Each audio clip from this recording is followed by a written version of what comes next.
Character और भाजपा इसका कोई लेना देना नहीं।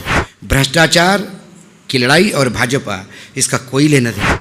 व्यभिचार दाय नेम भाजपा, क्योंकि भाजपा का व्यभिचार से कोई चरित्र चेहरे वाली ये पार्टी इतनी नीचे गिर गई है कि अब संघ को भी चिंता हो रही है कि ये पार्टी अब जाएगी।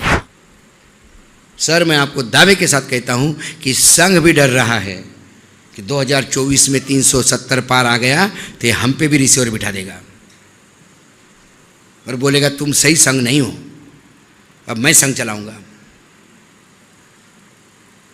क्योंकि एक विकृत मानसिकता के साथ सोच बढ़ा है। कोई कैबिनेट का मंत्री नहीं कह सकता कि मैं मंत्री हूं। कोई बीजेपी शासित राज्य का मुख्यमंत्री नहीं कह सकता कि मैं मुख्यमंत्री हूं। जैसा वो राय साहब जो चंपत राय है, उन्होंने कह दिया कि मैं तो मोदी जी को विष्णु का रूप में देखता हूं। तब से विष्णु जी मैंने मोदी जी ने उनकी बात बहुत सही मानी और अपने आप को विष्णु मानने लगे। तो जब भगवान विष्णु जब श्री कृष्ण के अवतार में गीता बता रहे थे तो सब कुछ बताने के बाद भी अर्जुन की हिम्मत ही नहीं हो रही थी। तो फिर वो श्री कृष्ण अपने आप को बताते कि मैं क्या हूँ, मैं पेड़ों में पीपल हूँ, जानवरों में शेर हूँ, मनुष्य में अर्जुन हूँ। वो अपनी व्याख्या करते हैं। वैसे मोदी जी ने व्याख्या करना शुरू कर दी। मैं महाराष्ट्र में एकनाथ हूँ, मैं मध्य प्रदेश में यादव हूँ, मैं राजस्थान में शर्मा हूँ, मैं डिफेंस मिनिस्ट्री में राजनाथ हूँ, मैं हूँ। एक जगह नहीं बोल पा रहे हैं, वो है गृह मंत्रालय।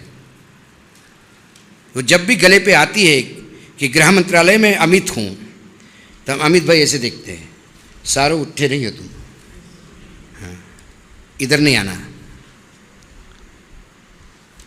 तो कुल मिलाकर कम से कम महाराष्ट्र एक ऐसा राज्य है, मैं बार बार कह रहा हूँ, मैं यदि हो सकता है मैं अतिशयोक्ति में बोल रहा हूँ, मुझे कांग्रेस पे विश्वास नहीं है। कांग्रेस पार्टी पे ही मुझे विश्वास ही नहीं है कि वो ये लड़ाई लड़ पाएगी। वो बाय डिफॉल्ट गेनर बनना चाहती है। तुम लड़ाई लड़ो, यदि मोदी जी हार गए तो हमारी विजय है, लेकिन मैं लड़ाई नहीं लड़ूंगा। तो अभी लड़ाई का जो मुख्य है वो है क्षेत्रीय पार्टियां।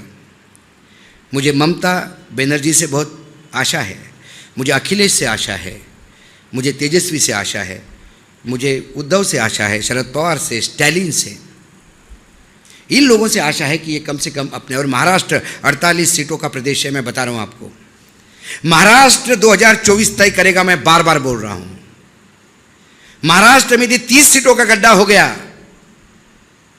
तो आपने लड़ाई जीत ली।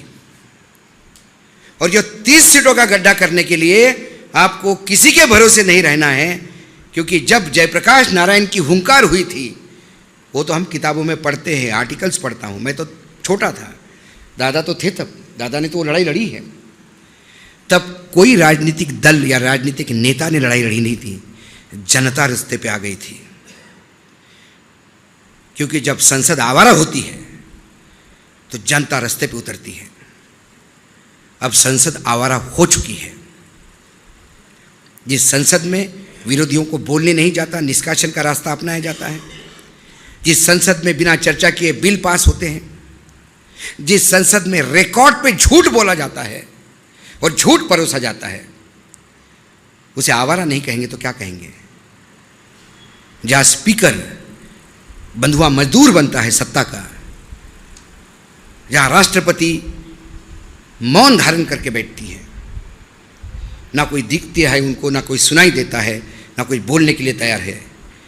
जब मणिपुर जल रहा था तो एक दिन मुझे फ़ोन आया रात को 9 साढ़े 9 बजे, संडे का दिन था, ड्राइवर नहीं था, मैं गाड़ी चला रहा था, फ़ोन बार बार बज रहा था। तो मुझे लगा पता नहीं कौन रात को 9 बजे इतना क्यों बार बार फ़ोन कर रहा। तो मैंने गाड़ी साइड को लगा के इरिटेट होते पूछा, बोले हेलो, बोले अशोक।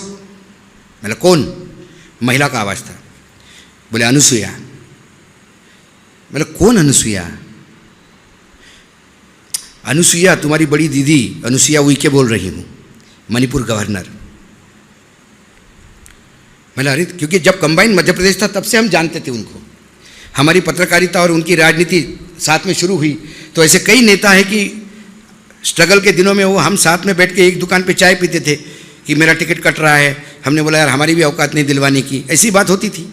इसके एक बार मिल को देखो दीदी, इसको मिल के देखो, तो वो संबंध थे।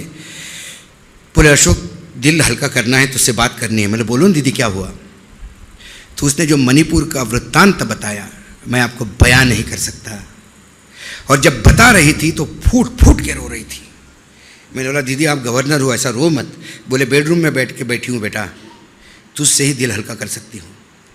जो रिपोर्ट हो रहा है उसके 1000 गुना चीज़ें हुई है। बोले आप समझ सकते हो क्या हुआ मणिपुर का। और ये इसको नराधम नहीं कहूँ तो क्या कहूँ, शब्द नहीं है मेरे पास।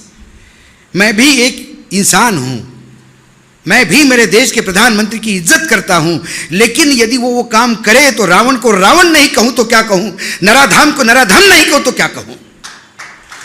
बंगाल में यदि एक कोई कांड हो जाता है तो उस कांड के लिए प्रधानमंत्री बंगाल में जाके उन महिलाओं से मिलते हैं। बंगाल में जो हुआ उसको मैं सही नहीं मानता, बिल्कुल गलत है। प्रधानमंत्री गए, जाना चाहिए। प्रधानमंत्री ने उन महिलाओं से बात की, लेकिन मेरे प्रधानमंत्री को सांप सूंघ जाता है क्या? जब मणिपुर में महिलाओं का होता है तो एक शब्द बोलने के लिए तैयार नहीं है, मणिपुर जाने को तैयार नहीं है। तब वो मणिपुर की बेटियां उनका परिवार नहीं है। जब खिलाड़ी हमारी कुश्ती की अपनी इज्जत लूट चुकी है, इसकी गुहार लगाने के लिए एफआईआर दर्ज करना चाहती थी। एफआईआर दर्ज करने के लिए यदि सर्वोच्च न्यायालय का साथ लेना पड़े तो इससे ज्यादा दुर्गति इस देश में महिलाओं की हो नहीं सकती। किस महिला सशक्तिकरण की बात करते हैं आप? किस आधी आबादी की बात करते हैं आप? इस हॉल में बैठी हुई कोई महिला, उसको 100 किलो तोला तो सोना भी दे दो, लेकिन उसकी बेटी की इज्जत पे आ जाएगी तो 100 किलो सोना फेंक के अपने बेटी की इज्जत बचाने के लिए रणांगन पे उतर आएगी। ये वो देश है। आप बोलते हो महिला सशक्तिकरण, उन लड़कियों को आपके पुलिस ने जूतों से रोंदा है क्योंकि एक गुंडे के खिलाफ वो एफआईआर दर्ज करना चाहती है और वो गुंडा आपका सांसद है तो 1-2 सीटें आपको जितवाता है उत्तर प्रदेश में। गुजरात लॉ कॉलेज अभी का एक्सपीरियंस, अभी का है, ज्यादा नहीं। Gujarat national law college campus में लड़कियों के हॉस्टल में मैसिव व्यभिचार हुआ लड़कियों के साथ, और लड़कों के हॉस्टल में घुस के उन्होंने लड़कों के साथ भी व्यभिचार किया। यूनिवर्सिटी ने खबरें दबा दी। रजिस्ट्रार ने कहा कि ऐसा कुछ हुआ ही नहीं हमारी यूनिवर्सिटी में। एक लड़की ने अपनी पीड़ा सोशल मीडिया पे दी। वहां के उच्च न्यायालय की न्यायाधीश थी, उसने सुओ मोटो एक्सेप्ट करते हुए इस केस को ओपन किया और उसने कहा अपने ओपनिंग रिमार्क में कि हम मुंह दिखाने के लायक नहीं रहे हैं।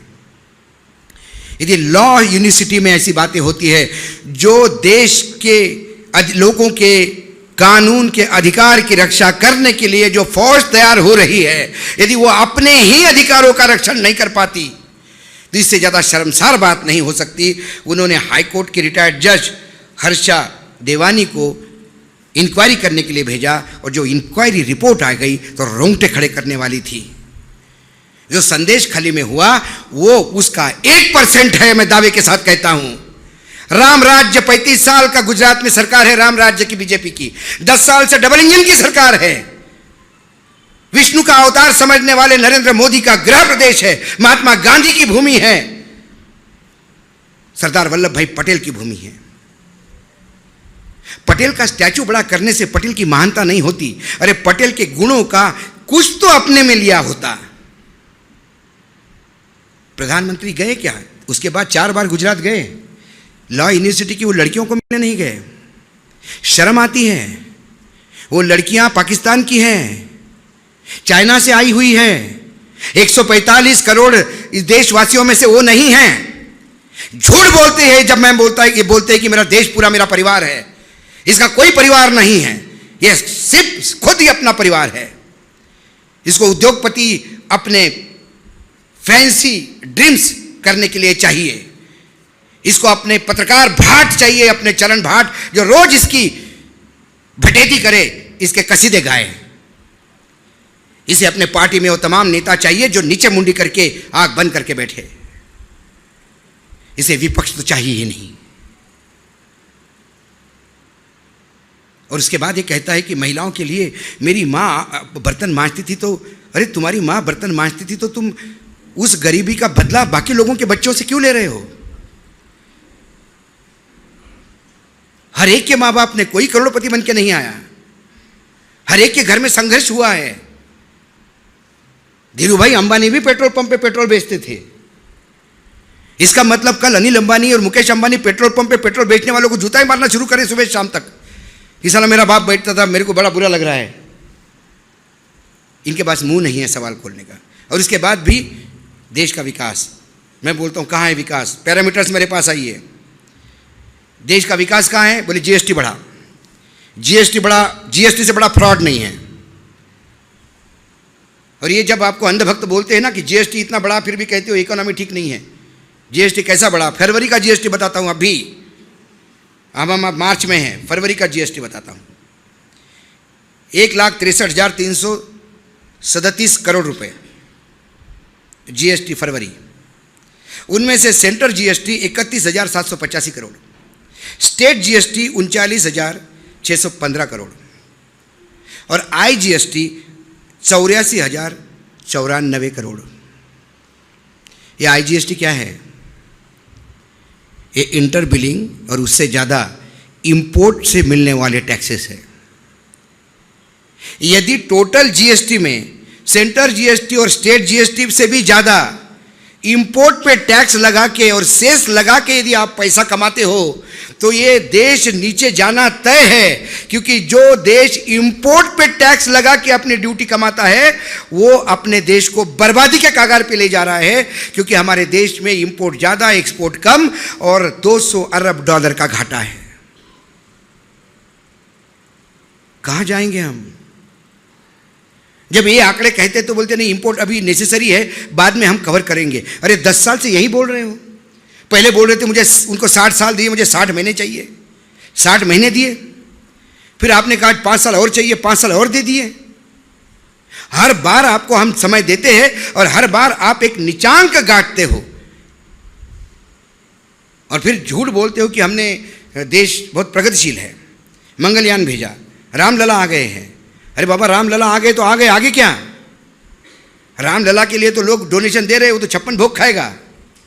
लेकिन रामलला के वहाँ जो दिए लगते हैं, 85 लाख दिए और 80 लाख दिए और 90 लाख दिए का जो Guinness book of world record बनाते हो, वो दिया बुझने के बाद उस दिए से तेल लेने के लिए छोटी छोटी बच्चियां पुलिस के डंडे खाती है। शर्म आनी चाहिए, शर्म आनी चाहिए। राम के मंदिर में जाने के पहले, मेरा राम उस मंदिर में है ही नहीं यदि मेरे छोटी बच्चियां वहां पुलिस के डंडे खा रही हैं। मेरा राम वहां नहीं हो सकता। मेरा राम तो शबरी के बेर खाता है। मेरा राम केवट की धन्यवाद देता है। मेरा राम रईस को चोचले नहीं पालता।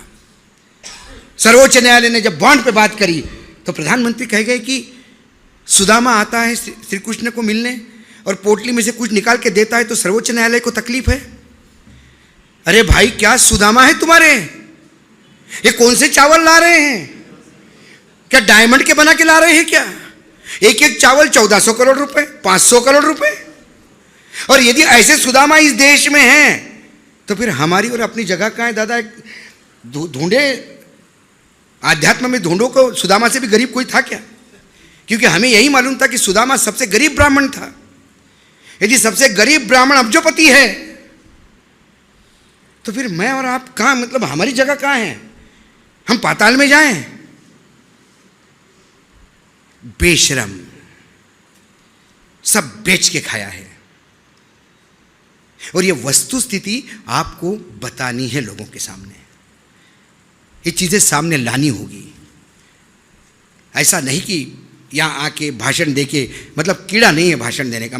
ये मेरा प्रोफेशन ही नहीं है। मैं भाषण देने वाला नहीं हूं। हम 10-10 मिनट पे 5-5 मिनट के प्रोग्राम करने वाले लोग हैं। 1 घंटा बोलने की बात नहीं है। लेकिन लगता है कि जब फेल सब हो गए तो किसी ना किसी को तो गांडी उठाना होगा, तुनीर पे तो बाण चढ़ाने होंगे, बाण तो चलाने होंगे।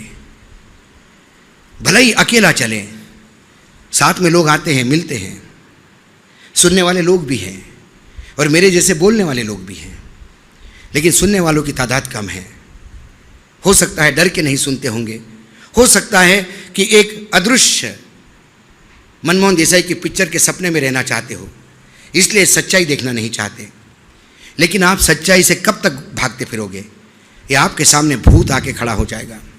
मैं बार बार बोलता हूँ, आप तो, हमने तो ज़िंदगी जी ली है, हम चले जाएंगे तो आने वाले श्राद्ध के दिन हमारे पोते हमारे फोटो को जूते से नहीं मारे, इसीलिए ये करना पड़ रहा है। कोई कौवे का इंतज़ार नहीं करेगा, कोई घास नहीं डालेगा, मैं बता रहा हूँ आपको, क्योंकि तब तक आप जिंदगी नरक बना चुके होंगे इस देश में। मैं ये नहीं कहता हूँ कि कोई राजनीतिक दल ठीक है, लेकिन ऐसे मर्द को चुनाव जिताइए कि जो आंखों में आके डाल के पूछे कि ये गलत है या सही है, बता। वहाँ जाके पूछ हिलाते हुए होएबा होएबा बोलने वाले लोग नहीं चाहिए। और यदि ऐसे सांसद भेजोगे तो ये आपका अपमान है। नपुंसकों को आगे भेजोगे तो वो आपके रिप्रेजेंटेटिव है, और फिर आप में भी पौरुषत्व कहाँ से आएगा यदि आपके नेता ऐसे हो तो।